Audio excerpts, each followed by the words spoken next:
성경 수업을 걷다 오늘은 에스라 4장입니다. 어제 에스라 3장을 공부하면서 순조로울 것 같았던 성전 건축이 4장으로 넘어오면서 갑작스럽게 위기에 직면하게 되었습니다. 3장에서 이스라엘 백성들은 성전의 기초를 놓이게 될 때에 얼마나 기뻐하고 감격했습니까? 예전 솔로몬 성전의 영광을 목격했던 사람들은 대성통곡하고 바벨론에서 태어나서 고으로 돌아온 사람들은 마냥 기뻐하고 감격했습니다.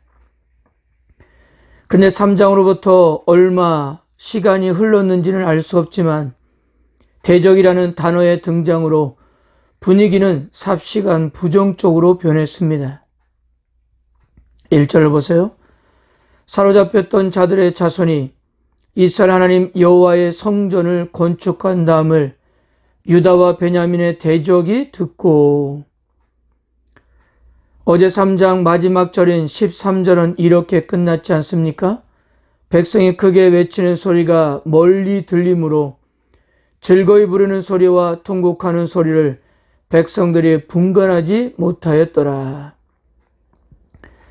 3장 13절에 들림으로의 니시마와 오늘 4장 1절에 듣고의 마이시메우라는 단어는 같은 뜻의 듣다라는 동사입니다.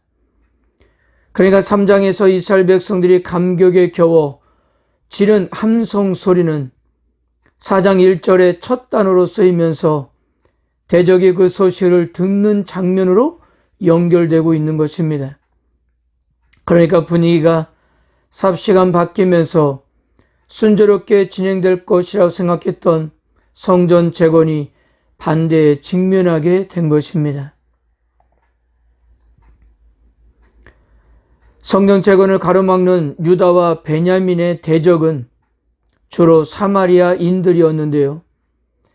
2절에서 자신들이 이야기한 것처럼 주전 722년 북이스라엘이 아수르에 의해 멸망당할 때 아수르의 식민지 이주 정책 때문에 북이스라엘 백성들을 다른 나라로 이주시키고 강서편 여러 지역에 사는 이방 민족들을 북쪽 나라 사마리아로 집단 이주시켜 이곳에 살고 있었던 사람들이었습니다. 이러한 이유 때문에 이들은 인종과 문화와 종교가 혼합될 수밖에 없었습니다. 이들은 자신들이 이곳에 이주한 때부터 하나님을 섬겨왔던 터라 함께 성전을 건축하자고 제안했습니다. 그러나 이들의 속셈은 다른 이유가 있었는데요. 어떻게 해서든 성전 건축을 막고자 함이었습니다. 이런 이들의 본색은 유다 공동체가 이들의 제안을 받아들이지 않자 본격적으로 드러나게 되었습니다. 이들은 남유다가 바벨론에 멸망당하고 많은 사람이 포로로 잡혀간 이후 전체 이스라엘의 주인 노릇을 하고 있었습니다. 그런데 예루살렘의 원주인 남유다 백성들이 기한한 것이 아니겠습니까? 만일 이런 상황에서 성전이라도 재건되면 그동안 자신들이 누렸던 기득권은 잃게 될 것이 뻔했던 거예요. 그러므로 사마리아인들은 어떤 방법을 사용하든지 유다 백성이 예루살렘을 재건하는 일을 막아야만 하는 입장이었던 것입니다. 스룹바벨과 예수아와 족장들은 두 가지 이유 때문에 대적의 제안을 물리쳤습니다. 3절입니다. 스룹바벨과 예수아와 기타 이스라엘 족장들이 이르되 우리 하나님의 성전을 건축하는데 너희는 우리와 상관이 없느니라. 바사온 고레스가 우리에게 명령하신 대로 우리가 이스라엘의 하나님 여호와를 위하여 홀로 건축하리라 하였더니. 첫 번째, 정체성의 문제였습니다. 지도자들은 자신들을 우리라고 지칭하고 대적자들을 너희라고 표현했습니다. 이것은 너희가 우리라는 공동체에 들어올 수 없음을 분명히 하고 있는 거예요. 대적자들은 우리나 너희나 다르지 않다고 했지만 그러나 이 두 무리는 분명히 달랐습니다.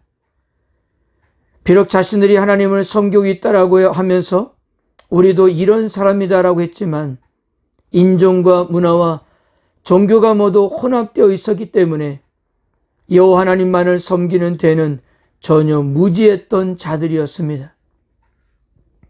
만약 이런 이들을 받아들인다면 하나님을 섬기는 신앙의 순수성은 더럽혀질 수밖에 없었던 거예요.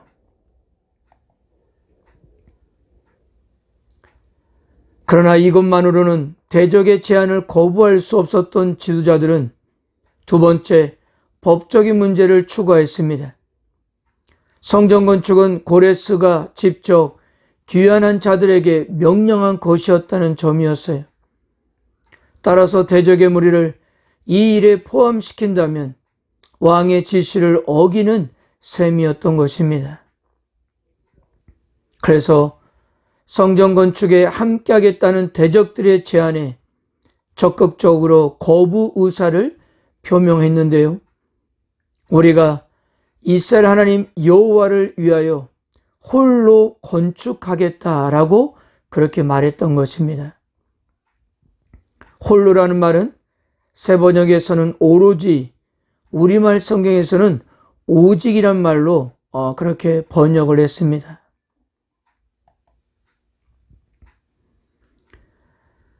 자, 이렇게 자신들의 요구가 거절당하자 앞서 그들의 도움 제안이 진정성이 없었다는 것이 밝혀지는데요. 대적자들은 철저하게 준비하여 귀환한 자들의 재건 사업을 방해하기 시작했습니다. 백성들의 사기를 떨어뜨렸고요. 또한 매수할 수 있는 모든 관료들을 동원하여 계획을 막아섰습니다.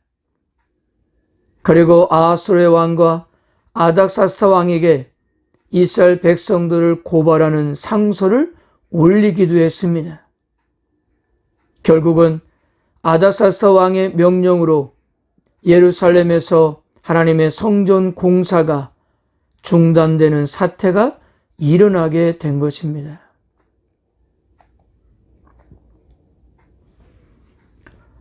사랑하는 성도 여러분, 이스라엘 백성들은 하나님의 인도와 축복 아래 예루살렘에 귀향했고 모두가 한 사람처럼 7째 달에 모여 제단을 쌓고 하나님을 예배했습니다. 그리고 지도자들의 지도를 받으면서 성전의 기초도 놓게 되었어요. 앞장에서 본 것 같이 그 사항이 얼마나 감격적인 순간이었습니까?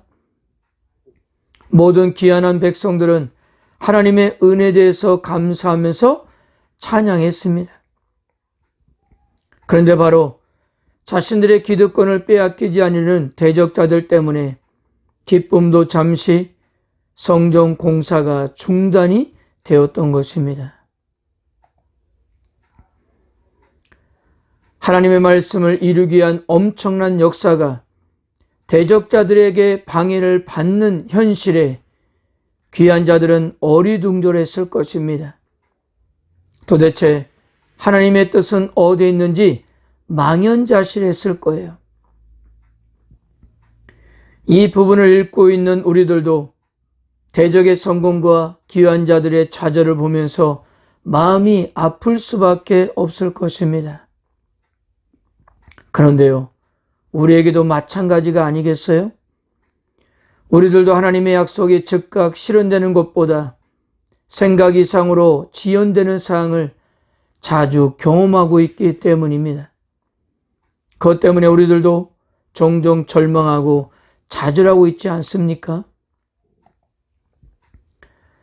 그러나 분명한 것은 그와 같은 것은 그 약속이 깨어졌음을 혹은 하나님이 그것을 지키실 수 없음을 의미한다는 것이 아니라는 사실입니다.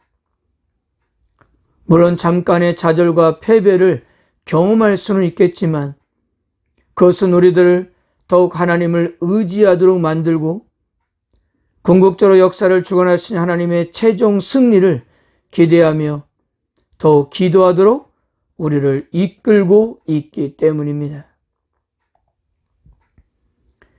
비록 과거에 귀한 자들의 느꼈던 것과 같은 감정, 즉 하나님의 말씀과 계획과는 반대로 가는 현실을 오늘 우리도 경험하지만 그것은 제한된 시간 동안만 그 좌절을 겪도록 하셨던 하나님의 뜻을 생각하면서 조급함보다는 여유로운 마음으로, 그러나 두렵고 떨리는 마음으로 하나님의 일을 도모해야 하겠습니다. 사랑하는 성도 여러분, 어떤 상황에서도 절망하지 마시고 좌절하지 마십시오. 하나님께서는 분명 그 약속을 이루실 것입니다. 오늘도 그 사실을 믿고 주님만을 바라보시는 하루가 되시기를 바랍니다. 아멘.